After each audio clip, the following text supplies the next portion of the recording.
नुकत्याच महाराष्ट्रात आणि देशात लोकसभा सार्वत्रिक निवडणुका 2024 ह्या 5 ते 7 टप्प्यामध्ये पार पडल्या आणि महाराष्ट्रामध्ये प्रामुख्यानं ज्या लोकसभा मतदारसंघाकडे महाराष्ट्र आणि मराठवाड्याची पूर्ण लक्ष लागून होतं तो म्हणजे नांदेड लोकसभा मतदारसंघ। जो लोकसभा मतदारसंघ या ज्या निवडणुकी अगोदर भाजपनं सर्वे केला होता त्यामध्ये हा मतदारसंघ धोक्यात दाखवलेला होता। जवळपास 2 ते 3 वेळेस नांदेड लोकसभा मतदारसंघाचा भाजपकडून सर्वे करण्यात आला होता। त्यानंतर महाराष्ट्राचे चाणक्य म्हणून ओळखल्या जाणाऱ्या देवेंद्र फडणवीसांनी शक्कल लढवली आणि थेट अशोक चव्हाण हे भाजपमध्ये दाखल झाले। अशोक चव्हाणांच्या भाजप प्रवेशानंतर नांदेड येथील लोकसभेची सीट ही सेफ झोनमध्ये आल्याचं पूर्ण वातावरण तयार झालं होतं। अनेक समीक्षकांना, पत्रकारांना, जाणकारांना असं वाटलं होतं की अशोक चव्हाणांच्या येण्यामुळं या ठिकाणची जी भाजपची सीट आहे ती सुरक्षित झालेली आहे। पुन्हा एकदा या ठिकाणी अगोदरचे जे खासदार आहेत प्रताप पाटील चिखलीकर हे पुन्हा एकदा विजयाचे शिलेदार होतील असा कल मांडला गेला होता। मात्र एकूणच जो जनतेच्या मनातील कल आहे तो वेगळाच होता आणि या ठिकाणी वसंतराव चव्हाण हे नवखे उमेदवार या ठिकाणी मोठ्या मताधिक्यानं निवडून आलेत। या सगळ्या गोष्टीचं नेमकं कारण काय आहे, या पूर्ण निवडणुकीची नेमकी काय समीक्षा झाली या संदर्भात आपल्यासोबत ज्येष्ठ पत्रकार रामप्रसाद खंडेलवाल आपल्यासोबत आहेत। काय सांगणार ज्या पद्धतीचं वातावरण नांदेड लोकसभा मतदारसंघामध्ये होतं आणि ज्या पद्धतीनं ही निवडणूक लढल्या गेली, भाजपच्या पराजयाचे कारणे काय आहेत, काय वाटते आपल्याला एक पत्रकार म्हणून काय वाटतं? नांदेडच्या लोकसभा निवडणुकीमध्ये 2दा निवडून येणारा एकच व्यक्ती आहे। 2दा नव्हे तर 3दा ते निवडून आले, केशवराव धोंडगे। पण याच्याशिवाय दुसऱ्यांदा कधीच कुणी निवडून आलेला नाही। सोबतच नांदेड लोकसभा मतदारसंघामध्ये ज्या कामांमुळं प्रताप पाटील चिखलीकर यांची ख्याती व्हायला आवश्यक होती तीच झाली नाही। सोबतच भारतीय जनता पार्टीच्या वतीने मतदारांना ज्या पद्धतीच्या सुविधा उपलब्ध करून द्यायला हव्या होत्या 5 वर्षात त्या झाल्या नाही। अशी अनंत कारणं आहेत। त्याशिवाय अशोक चव्हाण हे भारतीय जनता पार्टीत आले म्हणजे सर्व काँग्रेस मतदार आमचे झाले असा एक गोड गैरसमज भाजपचा तयार झाला। परंतु त्यात मुस्लिम आणि अनुसूचित जाती जमाती हे सुद्धा मतदार आहेत आणि त्यांनीसुद्धा अशोकरावांच्या पक्ष बदलाला पाठिंबा दिला नाही। त्यांनी आपलं मत हे काँग्रेसजवळच ठेवलं कारण ते काँग्रेसचे मतदार आहेत। आम्ही काँग्रेसचेच आहोत, अशोकरावचे नाहीत हे त्या मतदारांनी दाखवल्याचाही हा परिणाम दिसतो। अगोदर भाजपनं ज्यावेळेस सर्वे केला होता ही जी काही सीट आहे ती धोक्यात दाखवलेली होती। दरम्यान उमेदवार बदलाचं सुद्धा एक वारं वाहिलं होतं मध्यंतरी, ज्यामध्ये माजी खासदार भास्करराव पाटील खतगावकर आहेत, त्यांच्या ज्या स्नुषा आहेत त्यांनीसुद्धा खासदारकीच्या तिकिटासंदर्भात मागणी केलेली होती। उमेदवार न बदलामुळे याचा फटका बसला असं वाटतं का आपल्याला? उमेदवार बदलला नसला तरी पण आणि बदलला असला तरी पण यंदा भारतीय जनता पार्टीला फटका बसणारच होता असं माझं मत आहे। याचं कारण असं आहे की भारतीय जनता पार्टीचे उमेदवार म्हणून किंवा 2019च्या निवडणुकीमध्ये मोदीला मतदान करण्यासाठी म्हणून प्रताप पाटील चिखलीकर यांना मतदान जनतेनं केलं होतं। पण यंदाच्या निवडणुकीमध्ये मागच्या 2 टर्म भारतीय जनता पार्टीच्या केंद्रातील त्यांची कामकाज, त्यांची वागणूक या सर्वांचा परिणाम या ठिकाणी होणारच होता आणि त्या अनुसार तो फरक झाला। उमेदवार बदलला असला तरी पण तरी पण भारतीय जनता पार्टीचा कॅन्डिडेट या ठिकाणी यंदा निवडून येणारच नव्हता हे मला तर निवडणूक जाहीर झाल्यापासून वाटत आहे। या ठिकाणी नांदेड लोकसभा मतदारसंघामध्ये प्रामुख्यानं अमित शहा, नरेंद्र मोदी या केंद्रीय मंत्रिमंडळातील मोठ्या नेत्याचा, प्रधानमंत्री आणि स्वतः केंद्रीय अर्थमंत्री यांच्या मोठ्या सभा झाल्या। मात्र त्या सभांचा परिणाम हा मतदारांना मतदानामध्ये कन्वर्ट करण्यासाठी यशस्वी नाही ठरला, सपशेल पेर ठरला। याची काय कारणं असू शकतात? यंदाच्या लोकसभा निवडणुकांमध्ये पंतप्रधान नरेंद्र मोदी आणि भारताचे गृहमंत्री अमित शहा यांनी ज्या पद्धतीने भाषणं केली त्या पद्धतीमध्ये सुद्धा खूप फरक होता. उदाहरणार्थ असं सांगायचं झालं तर मुसलमान हे देशद्रोही आहेत असे वाक्य वापरले गेले, मुसलमानांना काँग्रेस सुविधा देईल असे शब्द वापरले गेले, तुमच्या मंगळसूत्र महिलांचं मोजल्या जाईल असे शब्द वापरले गेले. त्याच्यामुळं तुम्ही काँग्रेसला मतदान नका करू तर भारतीय जनता पार्टीला करा, हे जे वाक्य आहेत हे जनतेला आवडले नाहीत. आणि भारताच्या पंतप्रधानांनी तर नांदेड जिल्ह्यात दोन सभा केल्या, त्या दोन्ही सभांचा काहीच परिणाम झाला नाही.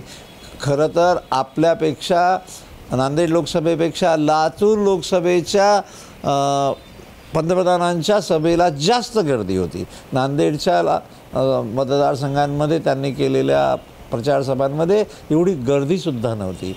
याच्यावरूनच त्यावेळेस असं मला वाटतं की त्यांच्या बोलण्याची पद्धत, त्यांनी जनतेला संबोधित करण्याची पद्धत ही कुठेतरी चुकली, किंवा त्यांचे जे कोणी भाष्यकर्ते असतील, त्यांचे ॲडवायझर असतील, त्यांनी चुकीचं ॲडवाईस त्यांना केलं आणि त्याचा परिणाम नांदेडच्या लोकसभेवरच नाही तर देशाच्या लोकसभेवर झाला.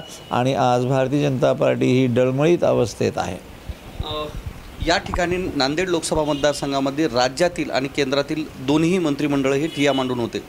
तर नवखा उमेदवार असणाऱ्या व आरोग्याच्या दृष्टिकोनातून सुद्धा जो व्यक्ती सक्षम नाही असा उमेदवार असणाऱ्या व्यक्तीच्या संदर्भात काँग्रेसची एकही मोठी सभा झाली नाही, केंद्रातील एकही चेहरा या ठिकाणी नव्हता, तरी पण मोठ्या मताधिक्याने यशस्वी झाले. त्याची कारणे काय असतील? माझं व्यक्तिगत मत असं आहे की अशोकरावला असं वाटत होतं की मी इकडे आलो म्हणजे माझे मतदार आले, मी आलो म्हणजे मी जिल्ह्यात जे सांगेल तेच होईल. मुस्लिम मतदार, अनुसूचित जाती जमातीचा मतदार हा काँग्रेसचाच मतदार होता आणि त्यांनी अशोकरावच्या शब्दांना विश्वास न ठेवता काँग्रेस पक्षावर विश्वास ठेवला आणि त्याच्यामुळंच हा जो नवखा मतदार आहे, नवखा उमेदवार तुम्ही म्हणता वसंतराव चव्हाण यांनी हा विजय संपादन केला. वसंतराव चव्हाण हे काही राजकारणात नवखे नाही, त्यांचे वडील त्यांनी आमदार होते, त्याच्यामुळं त्यांना राजकारणाची स्थिती माहीतच आहे आणि बहुतांश तालुक्यांमध्ये त्यांची नातलग मंडळी पण भरपूर आहे. या सर्वांचा प्रभाव पडला. काँग्रेसचे विशेष मतदार, मुस्लिम आणि अनुसूचित जाती जमातीचे मतदार यांनी त्यांना साथ दिली. जरी सभा झाली नाही तरी भारतीय जनता पार्टीच्या विरुद्ध दबलेला जो भाव जनतेच्या मनात होता तो ज्वालामुखी म्हणून मतपेटीत त्यांनी बंद केला आणि तो वसंतराव चव्हाण यांच्या पथ्यावर गेला. एखादी लोकसभेची अथवा विधानसभेची निवडणूक असू द्या, त्या विधानसभा क्षेत्रात अथवा लोकसभा क्षेत्रामध्ये जो उमेदवार असतो त्याची प्रामुख्यानं चर्चा होत असते, त्याच्या माध्यमांवरच्या बातम्या असतील, त्याच्या सभा असतील, या सगळ्या चर्चेल्या जातात. मात्र नांदेड लोकसभा क्षेत्रामध्ये वेगळी चर्चा आणि वेगळ्याच नावाची चर्चा पाहायला मिळाली. त्यामध्ये प्रताप पाटील चिखलीकर यांच्या नावाची चर्चा होण्यापेक्षा अशोक चव्हाणांच्याच नावाची जास्त चर्चा झाली. उमेदवार म्हणून लोकांनीसुद्धा प्रताप पाटलांची चर्चा न करता अशोक चव्हाणांची चर्चा होताना दिसली. या गोष्टीकडे कसं पाहता आपण? भारतीय जनता पार्टीला बहुधा असं वाटलं की आम्ही जर अशोक चव्हाणांना इकडं आणलं तर मग आमचा विजय सुनिश्चित होईल. माझ्या माहितीप्रमाणे तर अशोक चव्हाणांना भारतीय जनता पार्टीने नांदेड लोकसभेच्याच जबाबदारी दिली नाही तर मराठवाड्याच्या 8 जागांची सुद्धा जबाबदारी त्यांच्याकडेच होती, पण त्यांना बहुतांश कुठेच यश आलेलं नाही. आणि हा जो समज अशोकरावांच्याबद्दल अशोकराव आले हा जो विषय आपण विचारता तो तसाच होता. पण अशोकराव आल्यामुळं सर्व काही बदलतं असं नसतं, जग दिसतं तसं नसतं हे असं म्हणतात, हेच खरं आहे. अशोक चव्हाणांच्या येण्यामुळं भाजपाचा फायदा झाला की नुकसान झालं या दृष्टिकोनातून काय वाटतं आपल्याला? आजच्या परिस्थितीत नुकसान झालं की फायदा झाला असं म्हणता येणार नाही, पण नांदेड लोकसभेचा उमेदवार भारतीय जनता पार्टीचा हारला, मराठवाड्यात भारतीय जनता पार्टीचे उमेदवार कमी निवडून आले, हा नुकसानच झालेला प्रकार आहे.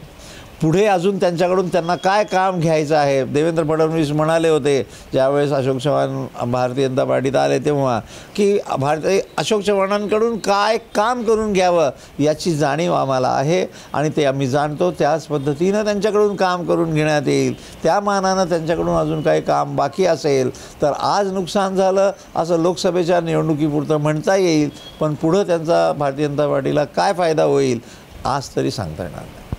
धोक्यात असल्याचा सर्वे झालेला होता की ही सीट धोक्यात आहे. धोक्यात असताना सुद्धा त्यांनी रिस्क घेतली, उमेदवारी दिली.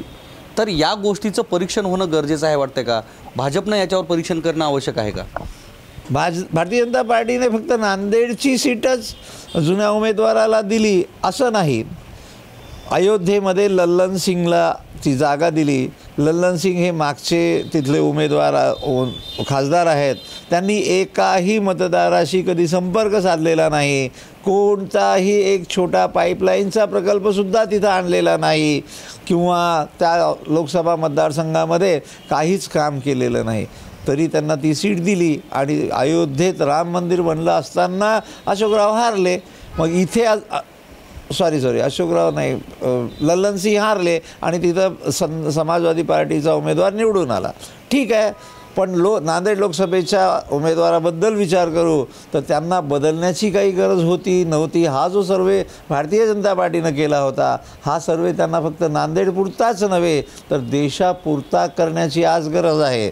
कारण जर भारतीय जनता पार्टीच्या सर्वेमध्ये ही जागा धोक्याची होती तर त्यांनी द्यायलाच नको होती. मग कोणामुळं त्यांना पुन्हा उमेदवारी मिळाली हे शोधून काढणं आवश्यक आहे आणि जो त्याचा जबाबदार व्यक्ती आहे त्याच्याबद्दल भारतीय जनता पार्टीने पुन्हा एकदा बारकाईने विचार करण्याची गरज असून नांदेडच नव्हे तर माझ्या मतानं तर देशभरातल्या ज्या उमेदवारांना भारतीय जनता पार्टीनं यावेळेस तिकीट दिलं आणि जे हारले त्यांचं पूर्ण परीक्षण त्यांनी करायला हवं. अशोक चव्हाण आणि प्रताप पाटील चिखलीकर हे राजकारणातले पारंपरिक हाडवैरी म्हणून समजलं जातं. मात्र हे वैर संपून हे दोघं एकत्र आले आणि हे एकत्र येण्याचं जनतेला खटकलं असं म्हणता येईल का? आणि ज्यामुळं हा पराभव झाला आहे असं मी म्हणणार नाही. तुमच्या शब्दांना माझा थोडासा विरोध पण आहे. हाडवैरी नाही, हे खूप जुने मित्र आहेत, एकदम जवळचे. कारण प्रताप पाटील चिखलीकरांचे वडील गोविंदराव चिखलीकर आणि अशोक चव्हाणांचे वडील आदरणीय शंकरराव चव्हाण हे दोघं खूप खास मित्र होते आणि हे दोघंही काँग्रेसचे कार्यकर्ते होते. पण पुढे काही कारणाने जसं राजकारणातल्या एक वेगवेगळ्या विषयांवर वेगवेगळ्या घटनांवर वेगवेगळी मतं व्यक्त होतात तशीच काहीतरी मते व्यक्त झाली आणि हे एक दुसऱ्याच्या विरुद्ध बोलू लागले. त्यात अशोक चव्हाणांपेक्षा प्रताप पाटील चिखलीकर हे टोकाचं बोलत होते, पण अशोकराव कधीच टोकाचं बोलले नाही. विरोधी तर ते आहेतच आणि बदला कसा घ्यायचा याच्यात सुद्धा अशोक चव्हाण मास्टर आहेत.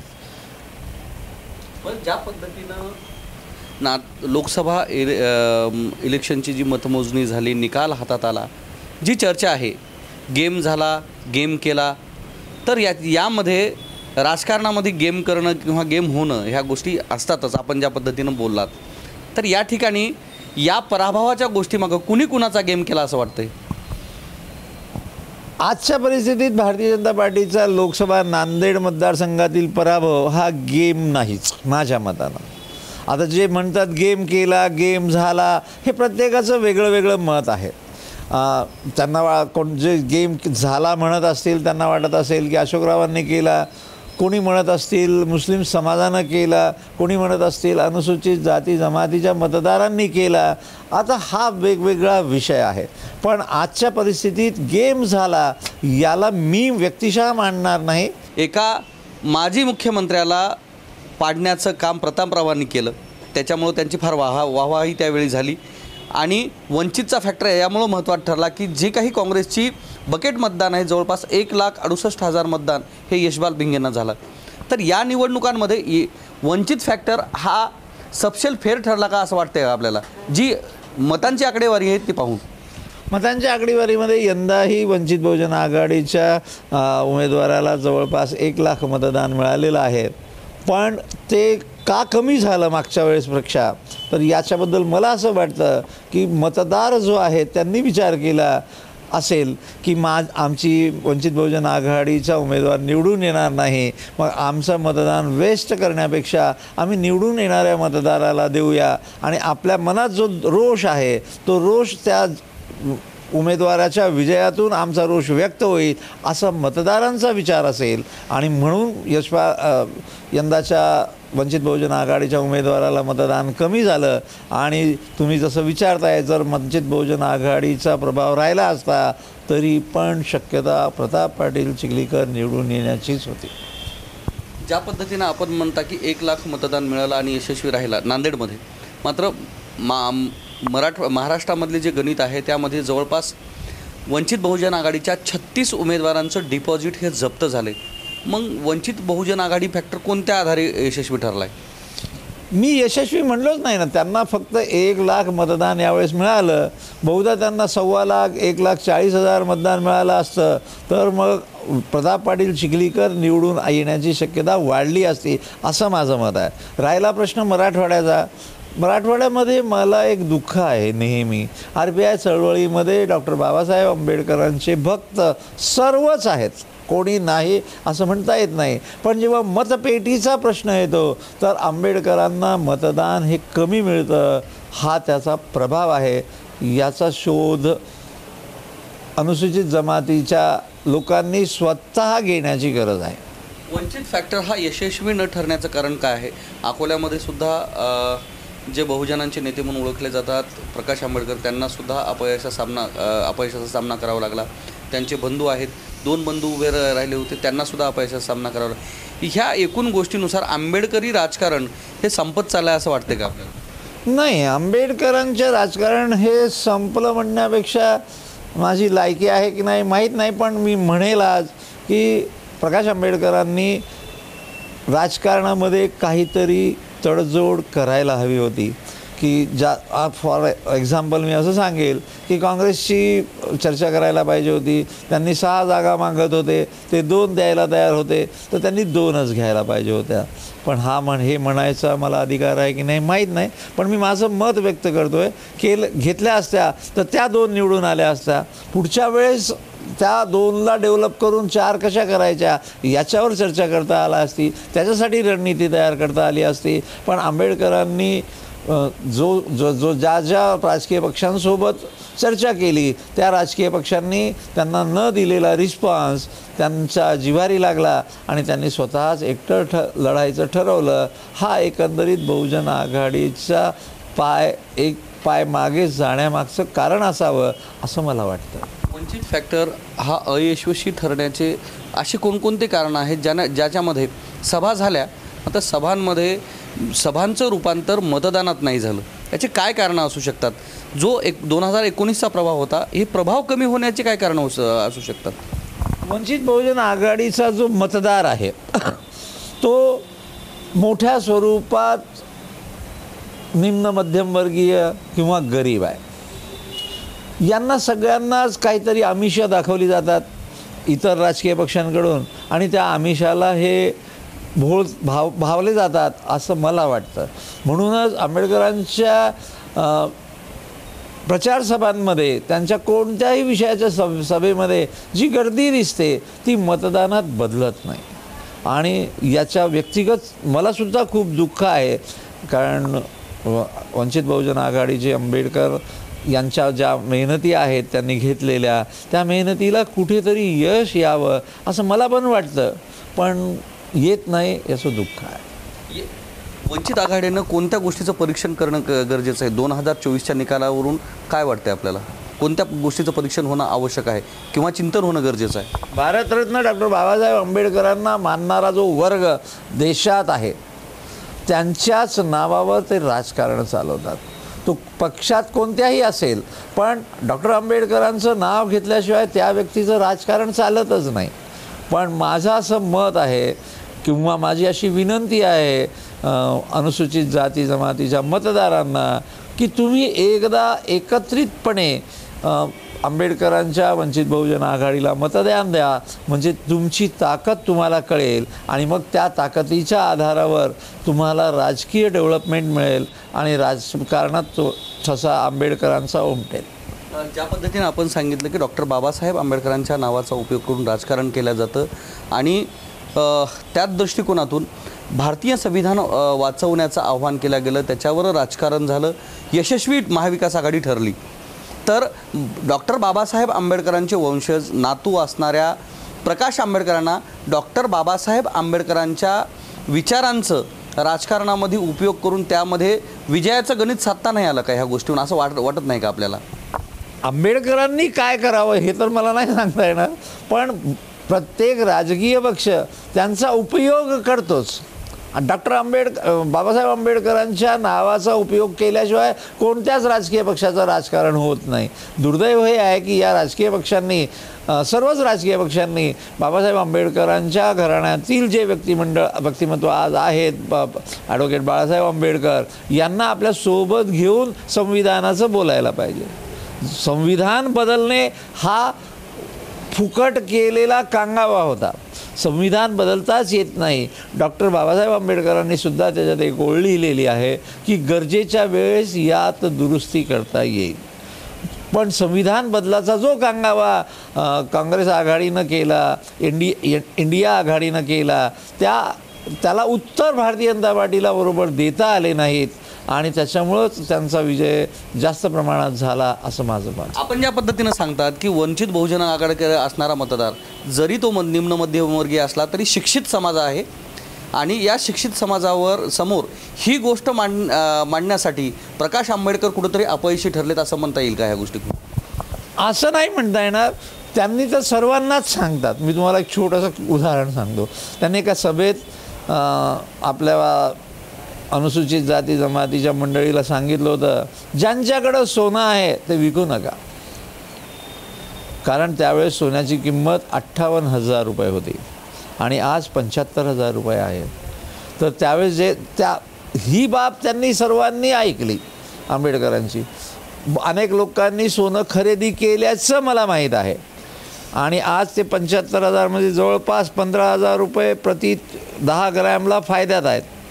मग ही बाब ज्या वेळेस त्या सर्व लोकांनी आंबेडकरांची ऐकली तर इलेक्शनमध्ये जेव्हा ते मांडतात आपली मतं, आपले मुद्दे, आपले काय काम आहे, आपण काय केलं पाहिजे, याच्यावर मतदार त्यांना सपोर्ट करत नाही.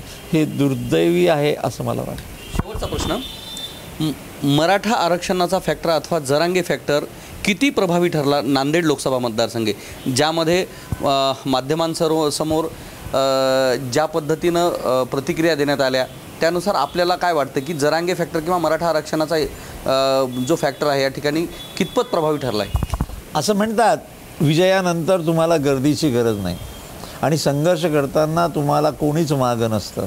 असंच आज जरांगे पाटील स्वतः किंवा जरांगे पाटलांचे समर्थक हे म्हणत आहेत की मराठा आरक्षणामुळं भारतीय जनता पार्टीची सीट नांदेडची पडली किंवा इतर ज्या उमेदवारांना नुकसान झालं महाराष्ट्रामध्ये ते मराठा आरक्षणाच्या मुद्द्यामुळं झालं.